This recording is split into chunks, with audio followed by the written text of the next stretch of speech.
coloration imagée. Donc on sera prêt d'un moment à l'autre.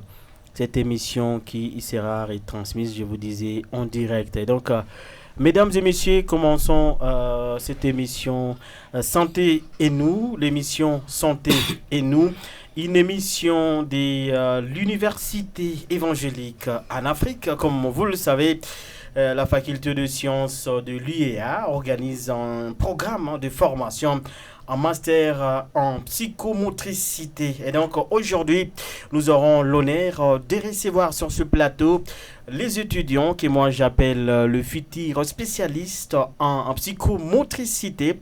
Et nous serons en train de développer cette notion, la psychomotricité. Donc les auditeurs et les internautes seront en train d'apprendre sur le type de maladie soignée par la psychomotricité. J'y arrive. Hein. Et pourquoi pas en quoi consiste ou quels sont les rôles d'un psychomotricien, si c'est comme ça qu'on l'appelle. Aujourd'hui, on le saura.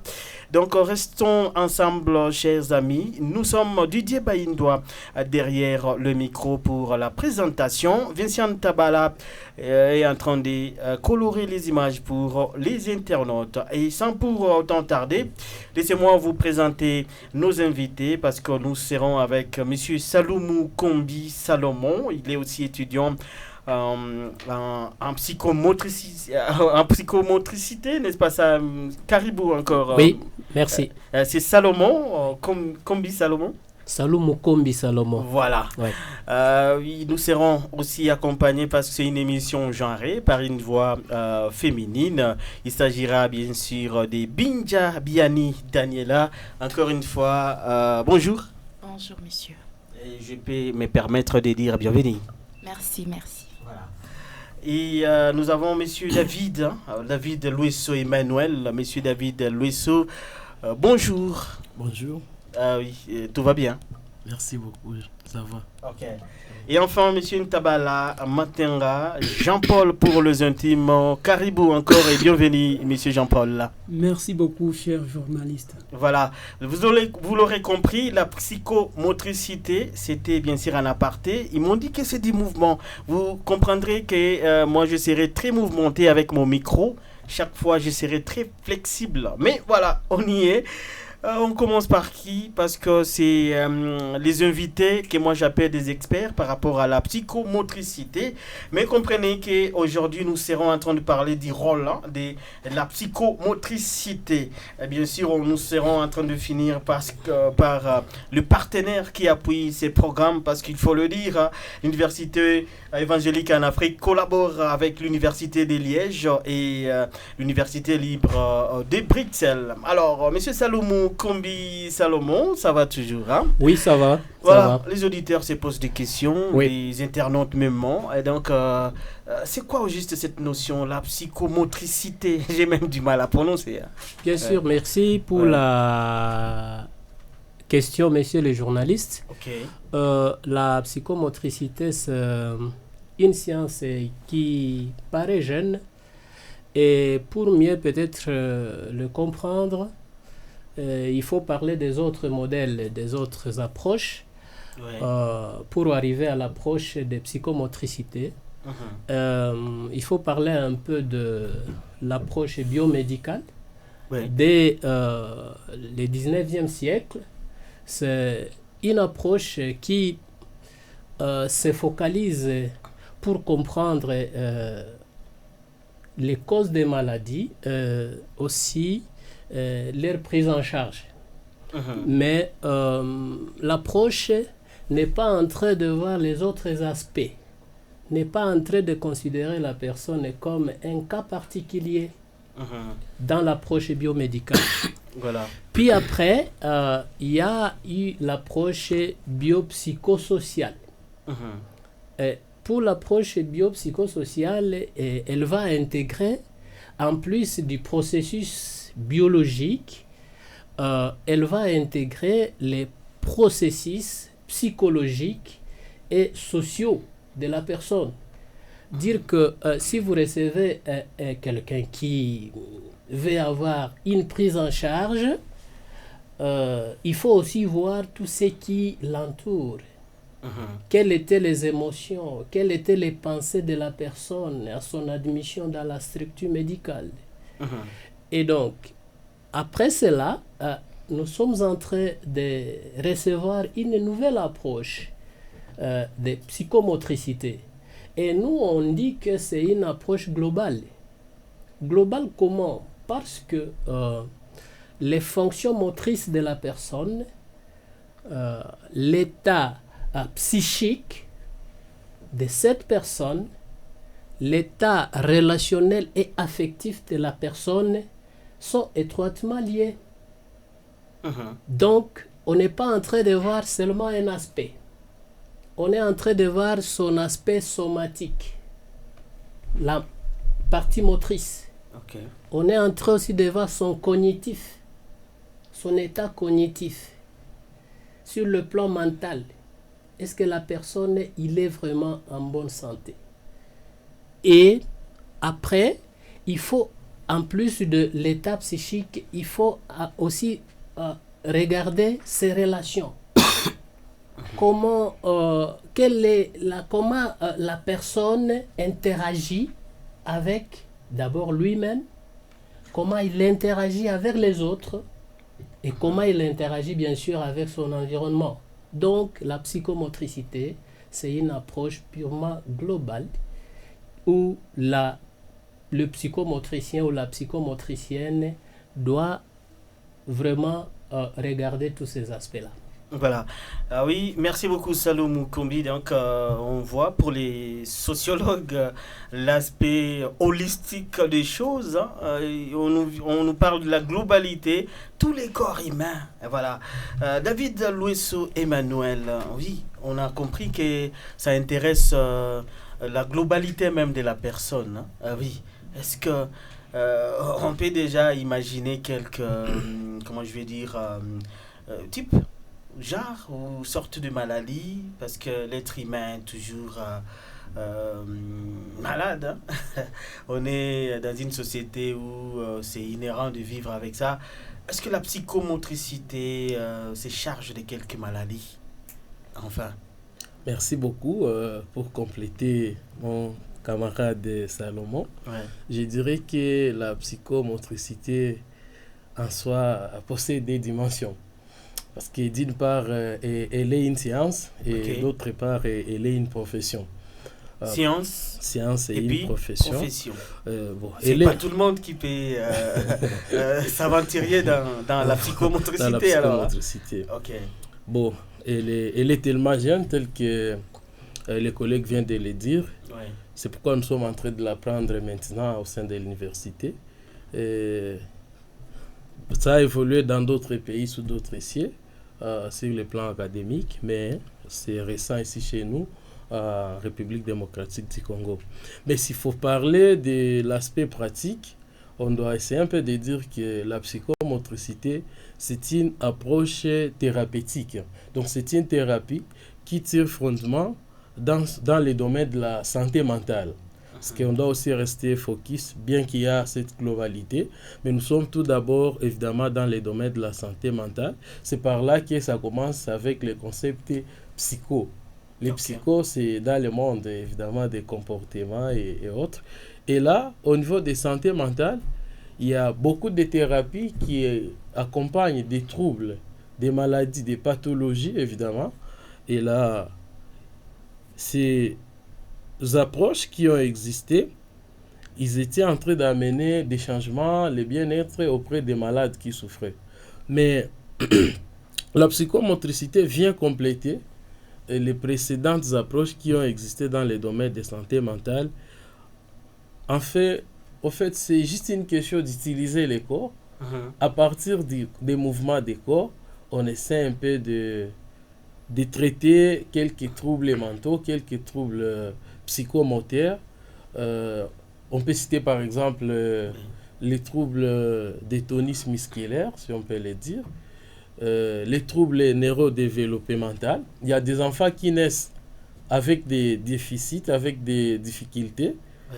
Alors, c'est là, il fallait avoir quelques exercices psychocorporels qui doivent permettre à ce que le développement de ces enfants revient à la normalité. Voilà, là ça commence à devenir clair petit à petit, surtout chers auditeurs. Vous qui comprenez pour la première fois, vous entendez les mots, la psychomotricité. Coup de chapeau à l'université évangélique en Afrique. Moi, je peux dire que c'est le premier, ils sont le premier qui essayent avec cette notion. Je peux me permettre à Bukavu, n'est-ce pas ça, Binja Biani Daniela, peut-être un ajout, je sais que c'est une émission à la fois pédagogique. Alors, juste pour ajouter, la psychomotricité prend en charge plusieurs troubles développementaux, comme mon collègue l'a dit plus tôt, et il y a aussi des troubles neurologiques, comme la paralysie, les personnes qui ont été atteintes d'accidents cardiovasculaires, vasculaires cérébrales, des troubles d'apprentissage, dyspraxie. Il y a aussi des troubles, comme je l'ai dit,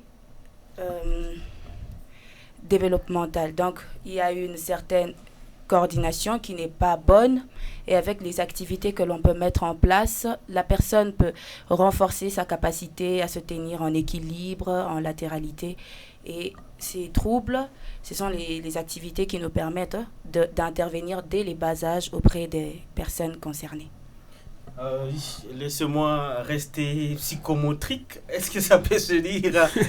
Oui, les internautes l'ont senti, nous serons très mobiles. Donc, c'est ça aussi, correspondre et en même temps corroborer avec cette thématique. Chers auditeurs, chers internautes, nous parlons de les rôles plutôt de la psychomotricité. Nous avons quelques élèves, moi je ne l'appelle pas élèves, mais plutôt quelques étudiants de cette université évangélique en Afrique. Aujourd'hui, nous parlons du rôle de la psychomotricité et peut-être un ajout de la part de monsieur Jean-Paul, oui, pour les intimes. Oui, moi je l'appelle Tabala Matenga. Vous êtes parmi l'équipe, peut-être à ajouter par rapport à cette utilité quelques types de maladies soignées par la psychomotricité. C'est un nouveau terme, pourquoi pas, pour nous, la population des Bukavu. Ah oui, la psychomotricité, comme mes condisciples venaient de le dire, c'est une méthode thérapeutique, une discipline paramédicale qui est destinée aux enfants, aux adolescents, aux personnes âgées qui ont le problème sur le plan moteur, sur le plan sentimental, sur le plan comportemental et émotionnel.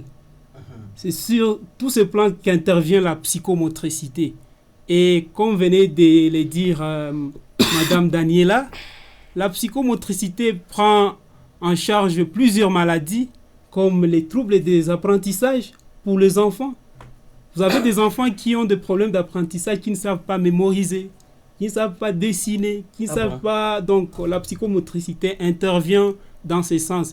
Et aussi pour les enfants qui ont des problèmes du trouble du spectre de l'autisme, je veux dire les enfants qui ont des problèmes des interactions sociales, qui ont ces problèmes là-bas. Et donc, trouver un enfant qui a des problèmes sur sa relation à lui-même d'abord et sur la relation avec les autres. Il a des troubles d'interaction sociale. La psychomotricité intervient aussi sur ce plan. Et quand on a donc des personnes aussi qui ont les maladies qu'on appelle Alzheimer et autres maladies apparentées, Alzheimer, je vais parler de perte de mémoire qui peuvent être dites soit à l'épuisement professionnel ou soit à l'âge qui avance. La psychomotricité intervient aussi dans ces sens, je vais dire. Est-ce que c'est dans les cas quand on voit les gens d'apparence trop petits, mais par rapport à l'âge, il est âgé, quoi. Et donc, ça ne correspond même pas à l'aspect physique et l'âge normal. Ce sont ces gens-là aussi qui, que vous intéressez ou qui sont intéressés par la psychomotricité, ou c'est peut-être une confusion, M. Salomon. Ah oui, les collègues l'ont dit. Nous sommes les nouveaux acteurs de la prise en charge des maladies. C'est pourquoi c'est paramédical. Oui, c'est vraiment paramédical. Nous avons notre moment que nous devons vraiment dire que, en tout cas, c'est notre moment de prise en charge. Prenons le cas d'un épileptique. Okay. Un épileptique, il est là. Il a besoin d'une prise en charge biomédicale. Il a besoin de psychotropes. Il a besoin, bien sûr, des psychologues aussi. Okay. Pour les psychoéducations. Dès qu'il est un peu stable, le psychologue peut avoir sa place. Il prend en charge pendant son temps. Et après, nous allons dire, bon, il faut aussi des mouvements, parce que les mouvements soignent. Et donc, si nous sommes là pour donner la liste des maladies prises en charge par la psychomotricité, nous ne saurons pas. Mais nous sommes là pour soigner. Prenons le cas de quelqu'un qui est un sportif. Nous voyons les jeunes courir dans la ville. Et là, peut-être on pense qu'on le fait ne fût-ce que pour le sport. Mais c'est plus pour la santé. Okay.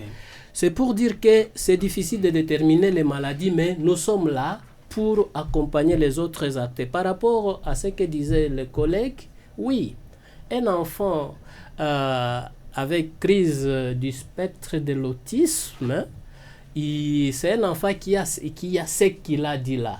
Sur le plan relationnel, l'enfant n'a pas d'intérêt. L'enfant, il est là, il ne se soucie pas de rien. Et aussi, c'est un enfant qui a un problème de communication. L'enfant ne sait pas parler. C'est un peu le contraire de ce que vous vouliez savoir. Okay. Que est-ce que l'apparence ne montre pas l'âge? Non. Par contre, le comportement ne correspond pas à l'âge de l'enfant. Voilà. L'enfant, il peut avoir 4-5 ans, mais son comportement, c'est comme si c'est un comportement d'un bébé qui venait de naître. Vous vous intéressez à l'externe, à l'expression même. Hein? Oui. Et donc, vous laissez la place aux autres. Et c'est ça, la complémentarité scientifique. Désormais, il faudra faire alors recours à vous. Je sais que dans les prochaines émissions, on pourra en parler. Mais déjà, vous plongez dans les rôles même des psychomotriciens, ou comment on l'appelle encore? Psychomotricité. Psychomotricité. Vous êtes vraiment dans... il faut s'habituer déjà à ces nouveaux concepts. Oui. Donc, on parle des psychomotriciens, n'est-ce pas? Psychomotriciens. Voilà. Vous avez un rôle à jouer par rapport aux soins psychologiques dans notre société, et les gens doivent avoir quand même une idée, n'est-ce pas ça, Binja Biani Daniela? Oui. Par rapport à l'intervention, tout commence d'abord par l'écoute et l'observation. On doit parvenir à déterminer la personne présente devant nous à quel trouble. Après avoir déterminé le trouble dont souffre la personne, on va maintenant élaborer, mettre en place une séance d'activité psychomotrice pour intervenir ou faire la rééducation en faveur de la personne qui a besoin d'aide. Eh bien bon, ça c'est avec une précision. Je sens déjà David vouloir ajouter une virgule. Monsieur David, vous avez tellement de rôles à jouer dans cette société, donc ça ne se fait pas au hasard. Il y a Binja qui nous parle des étapes que vous respectez. Bon, merci beaucoup. Je dirais que nous pouvons laisser d'abord l'aspect académique rentrer dans le professionnalisme et contextualiser par rapport à la réalité d'ici chez nous. Nous sommes dans une société post-conflit et dont nous avons traversé beaucoup de stress, beaucoup de traumatismes vu au moment des guerres, climat de guerre. Loin à ces aspects-là, dans nos ménages, il y a aussi des problèmes de conflits, de violences et bien d'autres. Des chômages, pauvreté, tout ça, ça perturbe l'aspect mental, évidemment, des individus au sein d'une société. Et là, plusieurs personnes dans notre société ont affecté seulement la question des maladies chez les médecins, et la question de santé mentale a été longuement négligée par les gens, ils étaient associés aux débiles mentaux et autres. Et pourtant, on peut consulter, c'est normal, chez les psychologues, sur son état de santé psychique. C'est par là que la place des psychomotriciens se retrouve aussi, étant donné que nous traversons, la vie est tellement difficile, ce stress-là que nous surmontons, il est question de les prendre en charge. Si aujourd'hui vous retrouvez qu'il y a des cas des AVC tels que l'a cité Daniela, c'est parce que les gens, quelque part, ils ne sont pas informés de comment ils doivent prendre en charge des maladies psychiques. Ils ne sont pas informés s'il faut diagnostiquer, s'il faut les prendre en charge. Et c'est par là que nous trouvons que le psychomotricien a plusieurs rôles, évidemment, à jouer dans la société.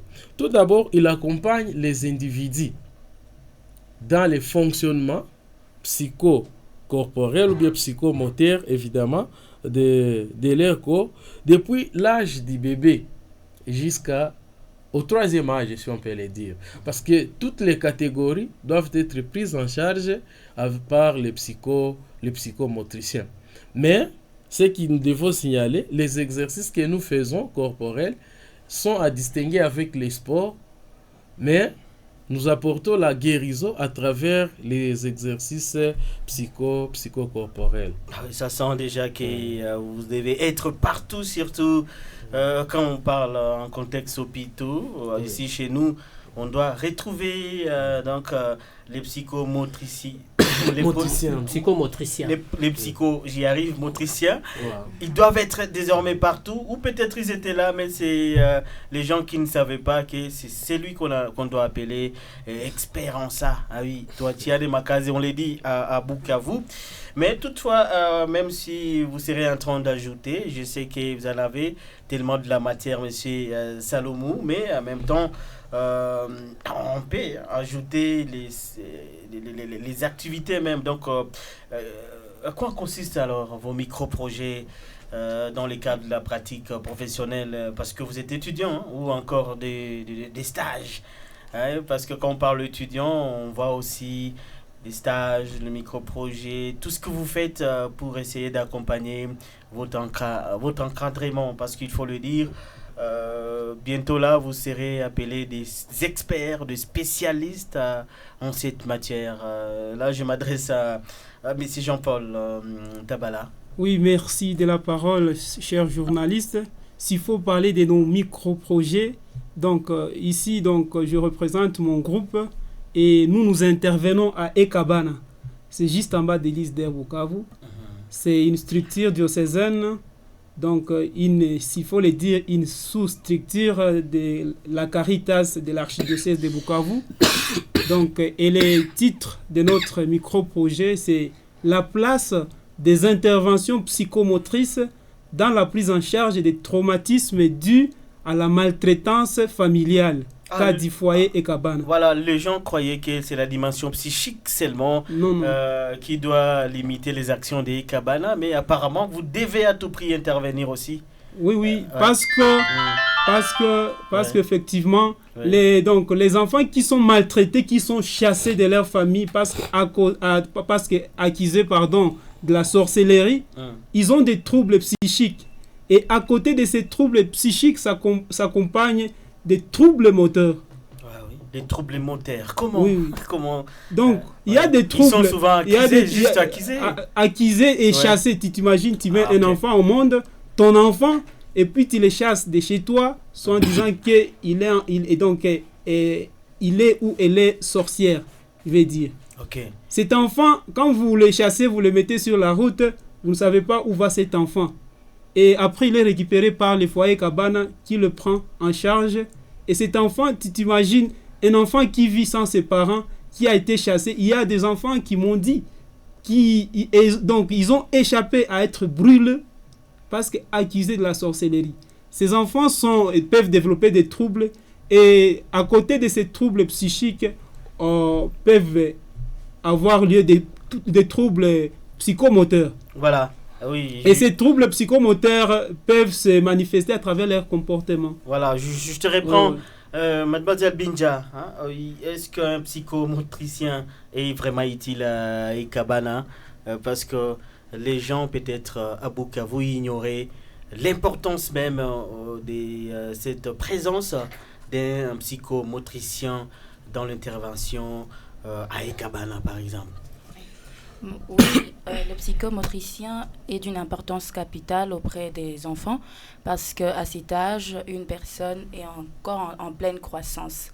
Et donc, une personne qui a subi des traumatismes physiques et des traumatismes mentaux sur sa personne développe des troubles moteurs, des troubles sensoriels, une mauvaise perception de l'image du corps. Et si un psychomotricien parvient à déterminer ces troubles dès le bas âge de la personne, on peut commencer une intervention et faire une évaluation à long terme pour aider la personne à parvenir à un niveau de bien-être corporel et personnel. Et voilà, on sent cette globalité et l'importance même de l'intervention d'un psychomotricien. Mais toutefois, M. Saloumou, donc, ça nous permet à la fois de poser toujours dans cette optique, donc par le micro-projet. Comment alors vos micro-projets contribuent à l'amélioration des pratiques des soins dans les structures sanitaires? Je sais que vous avez souligné en passant quelque chose. Vous pouvez y revenir, cette consistance, cet apport de vos micro-projets dans l'amélioration des pratiques des soins dans les structures sanitaires. Merci les journalistes. Je vous demande vraiment de me donner un moment pour revenir un peu sur la place, notre place dans la société. Oui, on n'aura pas assez de temps. On n'aura pas assez de temps, mais je vais y aller très vite. Nous vivons une région considérée comme région rouge. Dans la région, vraiment, on peut développer un trauma pour être victime d'un événement ou bien pour être témoin de cet événement. Nous voyons même les images sur WhatsApp, comment les gens sont dans des conditions difficiles, dans des situations très compliquées. Et ça nous plonge presque nous tous dans une situation de trauma parce que notre option, nous faisons la psychomotricité, option psychotrauma. Et donc, les gens vivent avec les traumas à différents niveaux. Et c'est pourquoi nous dirons que nous sommes vraiment intéressants partout.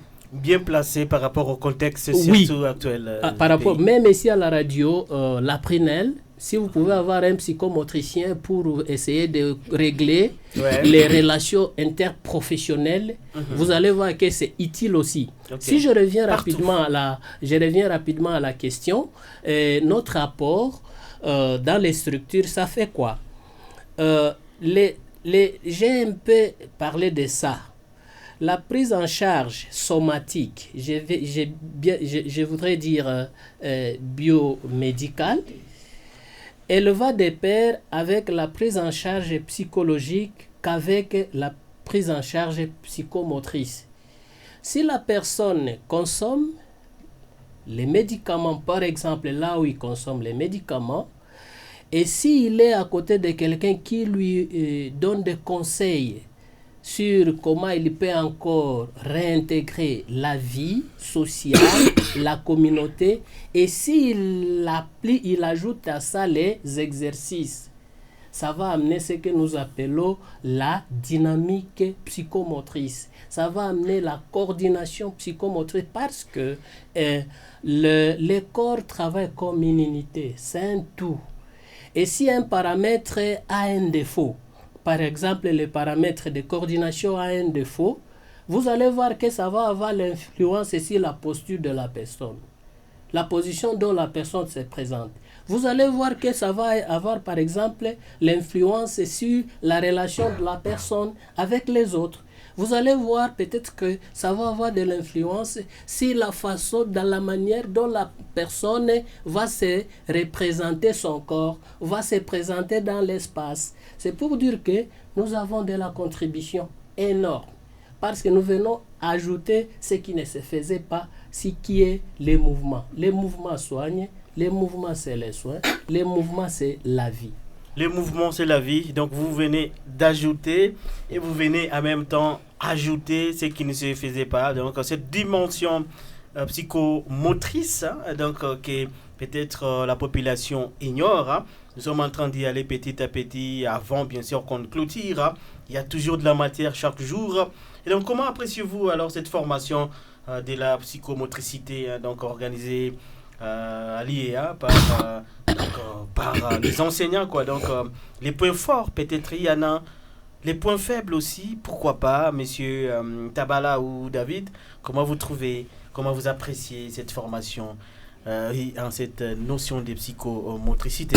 Ça serait mieux que les gens aussi apprennent quelque chose. Hein. Je dirais que la formation qui est organisée par l'université évangélique en Afrique dans le cadre de la psychomotricité est d'une importance capitale parce que ça vient pour répondre aux besoins que nous avons ici chez nous à Bukavu, dans la province du Sud Kivu et pourquoi pas dans l'ensemble du pays. Sont rares des écoles qui s'intéressaient beaucoup plus à la formation de psychologie et encore moins celle des psychomotricités. Et là, avec les micro-projets que nous venons évidemment de discuter là-dessus, et il semble que il y a des aspects qui ont été négligés dans la prise en charge ou bien soit oubliés par ignorance, mais la psychomotricité vient compléter parce que les organisations, les structures sanitaires qui existaient, ils utilisaient certaines approches telles que je l'ai dit.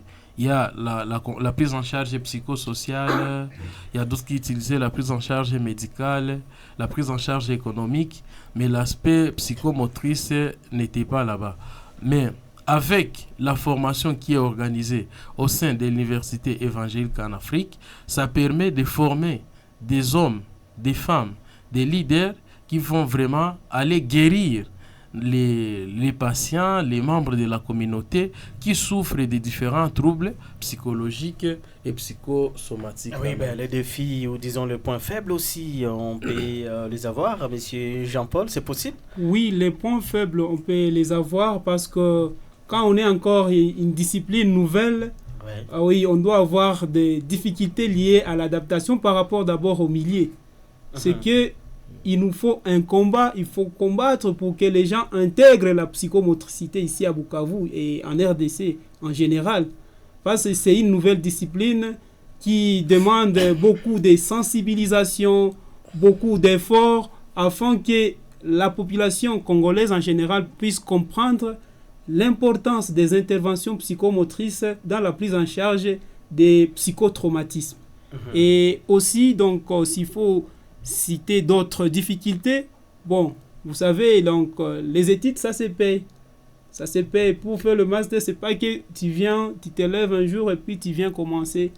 Il faut tout un processus. Et je salue déjà en passant l'organisateur du master, le professeur Philippe Moulumodero, qui est donc l'organisateur en collaboration avec l'ILB, qui ne cesse de fournir beaucoup d'efforts afin que nous puissions étudier dans de bonnes conditions. Voilà, je sais qu'il y a tellement de défis à relever. Binja, Biani Daniela, peut-être aussi, souvent on parle du nombre très minime, hein, des femmes dans certaines facultés, pour certains choix. Cette fois-ci, dans votre faculté, il y a tellement de défis où ce n'est pas vraiment un défi.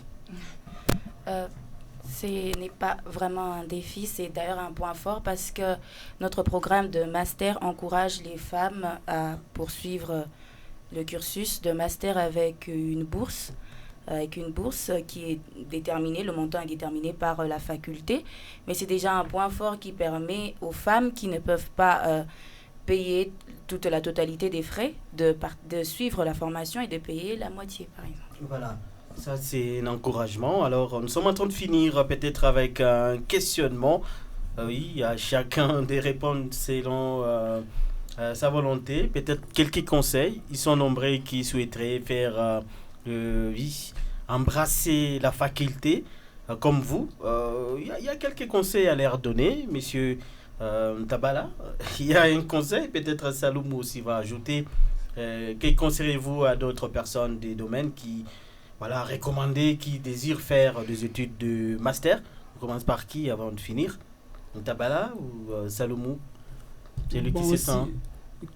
S'il faut conseiller nos auditeurs qui voudraient Ouais, embrasser notre filière de programme de master en psychomotricité, Ouais. moi, je leur dirais que donc, c'est un mot d'encouragement que je leur adresserai.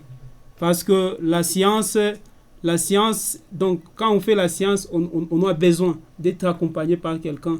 Ouais. Demain, nous serons psychomotriciens. Demain et après-demain, nous allons mourir.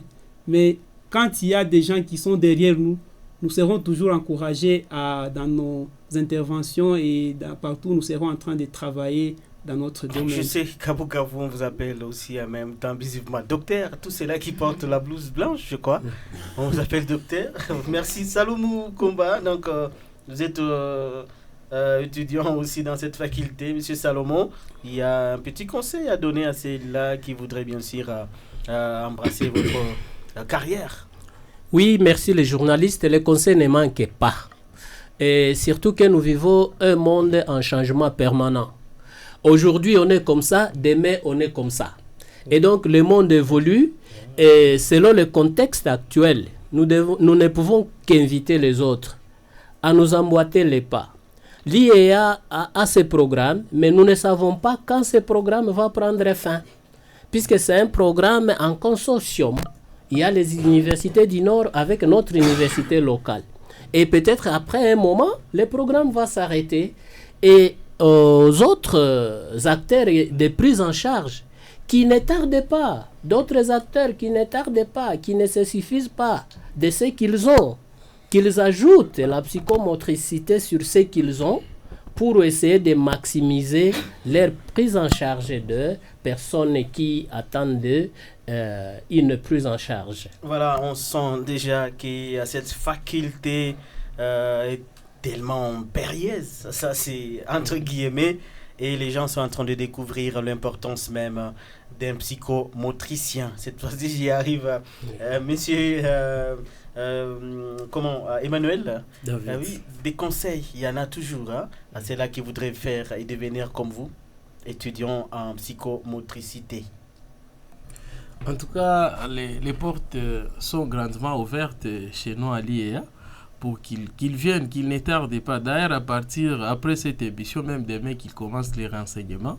Parce que nous, on est en train de finir bientôt. Nous allons défendre les mémoires. Et là, on doit leur céder la place. C'est une bonne formation, c'est une bonne organisation. Le programme sera continuel. D'ailleurs, nous rêvons avoir un corps de psychomotriciens à la longue, avoir toute une organisation de psychomotriciens. Beaucoup d'hôpitaux ont besoin de psychomotriciens. Beaucoup d'écoles primaires, maternelles ont besoin de psychomotriciens. On peut dire aussi la prénelle. Voilà, donc ils sont des portes ouvertes. Et par là, vraiment, nous remercions les organisateurs, l'ILB, l'ILG, l'IEA, et beaucoup plus le professeur Kaganda et bien Madame José qui coordonne et Madame Divine. Ils nous aident vraiment dans cette formation. C'est une formation de qualité. Moi, je ne suis pas comme j'étais. Je suis déjà transformé à travers la psychomotricité parce que là-bas, il y a des cours.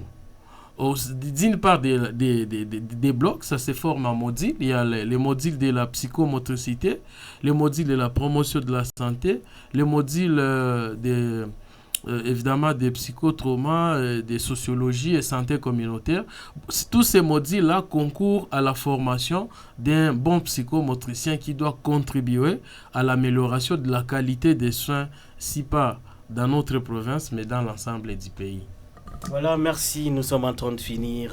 Peut-être le dernier ou la dernière phrase de Madame Binja Biani. Donc, Binja Biani, Daniela. Peut-être tu voulais aussi finir par des conseils. Peut-être encourager les jeunes femmes comme moi à prendre l'inscription au programme de master parce que c'est intéressant et le programme ouvre un large éventail plus dans le domaine de la psychomotricité. Révisez vos objectifs, revoyez vos objectifs, ce qui va vous permettre aussi d'ajouter la psychomotricité à ce que vous allez faire. Parce que en parler ici, c'est juste pour un moment et après, la vie continue. Mais j'aimerais que vous puissiez aussi rencontrer nos prédécesseurs, la première promotion, discuter avec nous pour que nous puissions vous aider à entamer le processus de formation en psychomotricité.